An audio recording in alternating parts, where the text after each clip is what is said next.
section 17 in its entirety, pages 162 and 163, unites the forehand.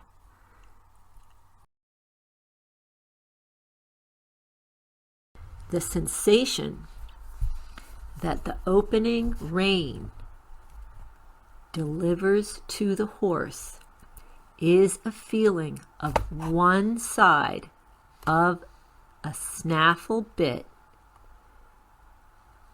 being more predominant than the other one, and a feeling of that snaffle bit advancing on in a lateral way to one side.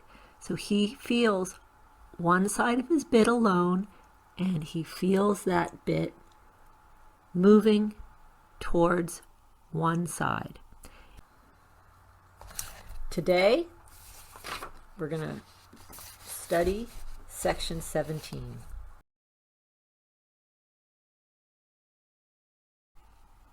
Just as when you were a little kid,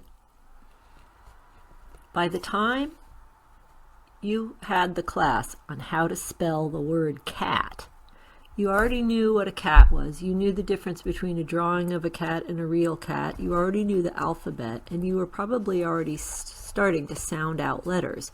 Cat may have come during the lesson that you learned to spell out, that you learned to sound out letters.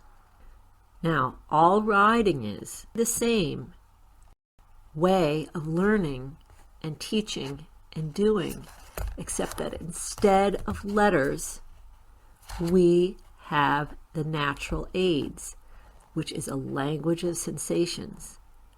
And the horse feels the sensations caused by the aids, and through us teaching him and him learning them, he associates actions with sensations.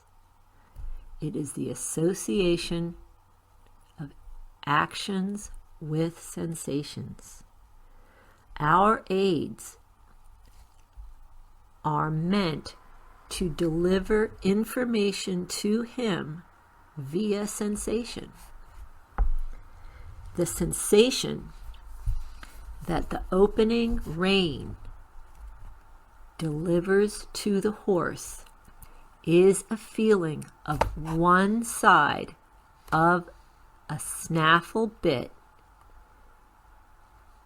being more predominant than the other one, and a feeling of that snaffle bit advancing on in a lateral way to one side. So he feels one side of his bit alone, and he feels that bit moving towards one side. We are going to talk about this today on the right side. He's going to follow his bit to the right. He's been prepared for this for quite some time. The very first time a bridle got put on him, he felt the bit, and the farmer or the trainer probably touched the sides of the bit, just like we see in this illustration. He then learned to follow the leading rein, which would either let him forward or to one side, on the lunge, and this paved the way for the lesson he's going to receive today. He's going to realize that C-A-T spells cat. He already knows that it spells cat on the lunge line and in hand, and now he's going to experience the same sensation delivered by a rider on his back. This is the marvelous use of preparation. Preparation is training. So here we are on page 162. I expect that you have that in front of you, and figure A, which is page 41. On page 162, in the second paragraph of section 17, there are two sentences. Draw brackets around each of the sentences. Then, the way that we ride this instruction is by reversing these two sentences. The outside hand, which does not act, is carried forward and low so as not to contradict the active opening rein. This shall be our first action. The outside hand does not act. Vanishing the influence of this rein, what I sometimes called emptying the glove, is the first action that the horse will receive sensation on. His first experience will be one side of the bit vanishing, zero influence. So in the legend,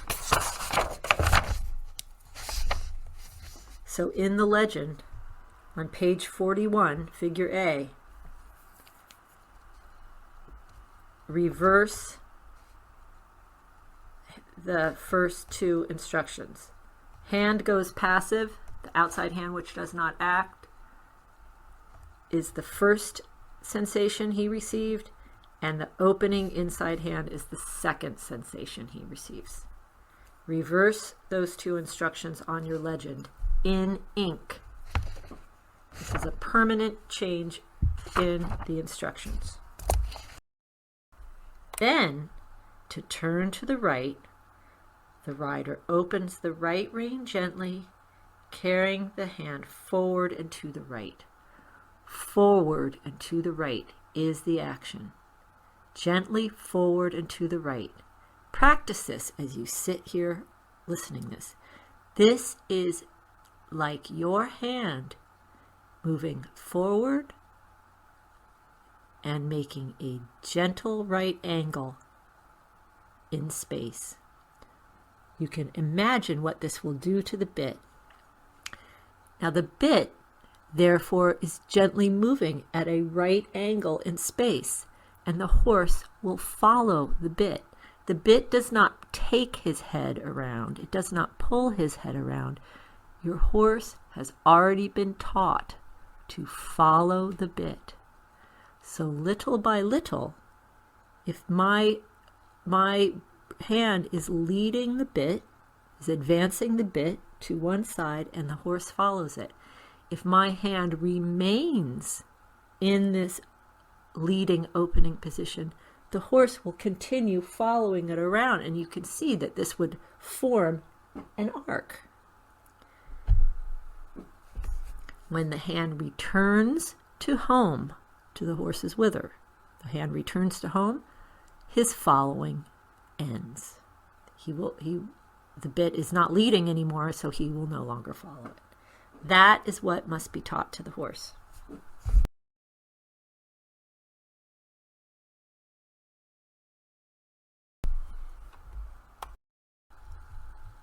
So the first sensation he feels is vanishing of one rein. One rein disappears. There is zero influence. Nothing's there. This automatically causes the opposite side of the snaffle bit to feel predominant in his mouth. He still can feel a hand there. Then that hand gently and in a tiny little way moves forward and to the right. Forward and to the right. He knows to follow it, and he will therefore do so. He feels the outside hand, which does not act. He feels that zero action. He feels the rein vanish. He feels the glove go empty. Then he knows something's going to happen. Then he feels the inside rein gently lead him by the action of the hand going forward and to the right the inside bit, the inside side of the snaffle bit, gently leads him to the right. He already knows, I follow my bit, he will follow to the right. And how convenient for the enterprise to have the vanishing rein start the action of the turn. It's going to pave the way for the bearing rein, which is where we're going next, page 163. First, let's just quickly zoom through the rest of page 162. For your own notes, please draw parentheses around the bottom paragraph of page 162 and lightly scribble through it in pencil. We're not going to use this paragraph at this time.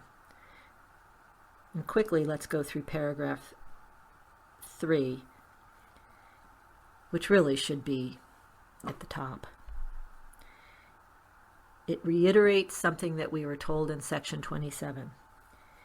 It's the whole thing, all of training, depends upon the clearness of the first indications, his first impressions. It's very important that all sensations the horse is made to experience should come to him distinctly and clearly.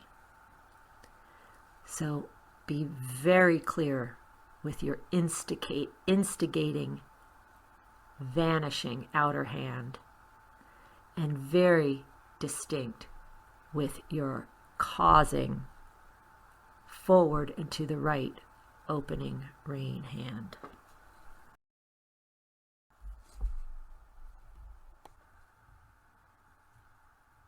I don't think that there is a master who failed to mention it, and that is the idea that we train the forehand to be displaceable. A displaceable forehand means that the forehand has zero weight on it, and then the rider can place the forehand to the right or the left very quickly, as quick as an eye can blink, as quick as an eye can twinkle, I mean quick. Now, when we talk about the forehand, we're talking about this entire section of the horse, the entire horse in front of the girth, not just his lower jaw or face or neck. This entire section of the horse is the forehand. And this idea that this entire section become displaceable by our rein action is very important to keep in your mind.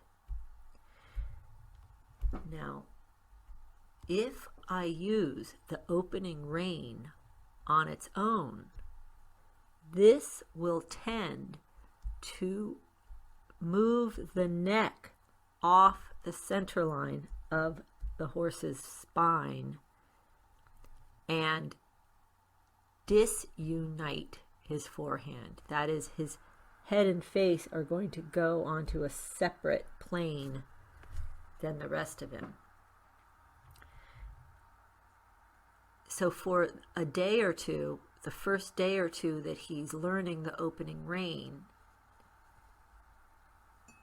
with a rider on his back, that's okay. But the moment that he understands to follow the opening rein, we introduce the bearing rein. This unites his forehand. The action of the bearing rein unites, binds, or weds the forehand. It makes the forehand into its own section that operates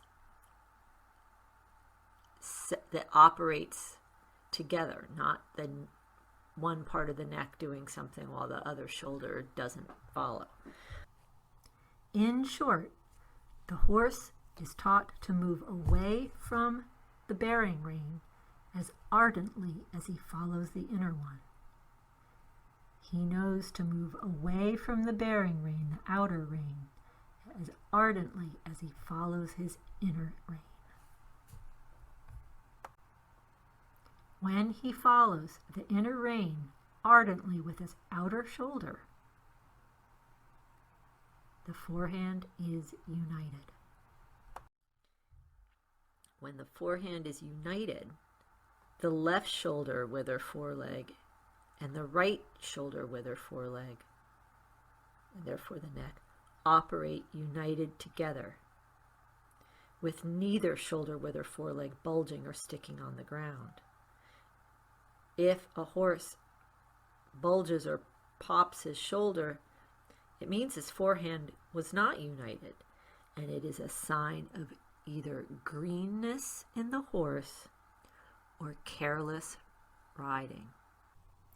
And if that is going on, it may call for some tough evaluation of the program you're in, because this section is meant to be the start of the education. The horse should know this up front and early.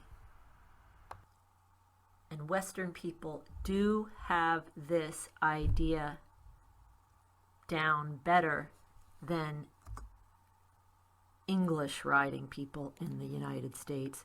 But I do not want you Western people to get puffed up about this, because the neglect of the training of the hindquarters is so appalling that it really doesn't, the fact that you understand the forehand and the outside of the forehand bearing rein, neck rein, doesn't absolve the neglect of the hindquarters training.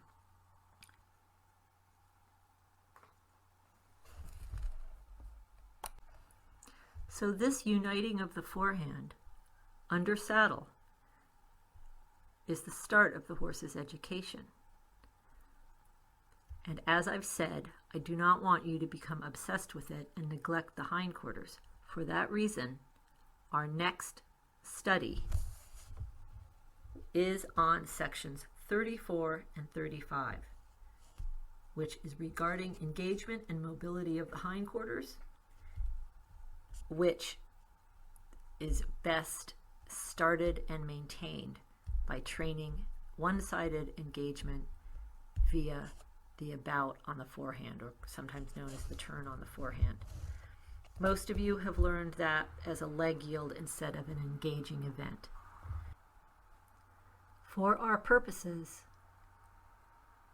the about on the forehand, the turn on the forehand, will always be treated as an engaging event, not a yielding, an engaging event.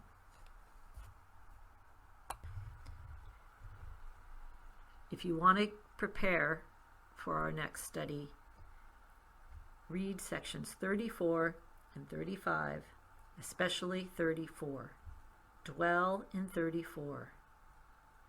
The hindquarters are the seat of going, and engagement is changing the joint angles by load bearing, by deliberate load bearing.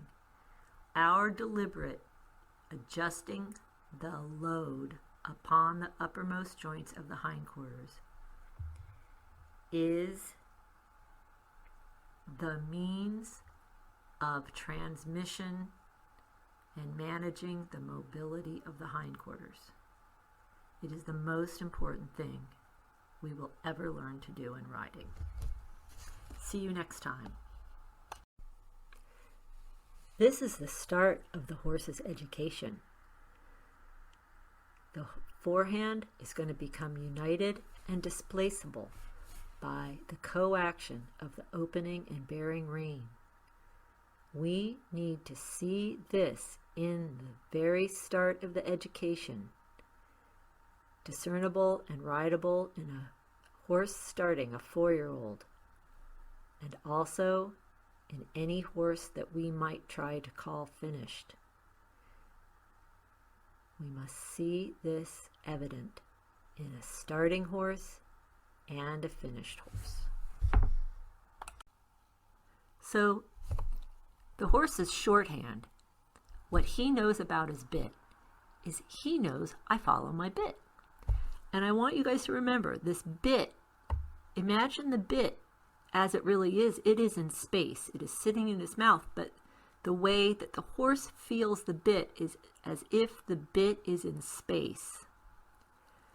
Our hand, via the reins, tenderly and slightly moves this bit in space. He knows to follow it. That's all that's happening here. Let's look at paragraph 2, which are going to tell us exactly what our hand does to cause the sensation of a bit opening to one side.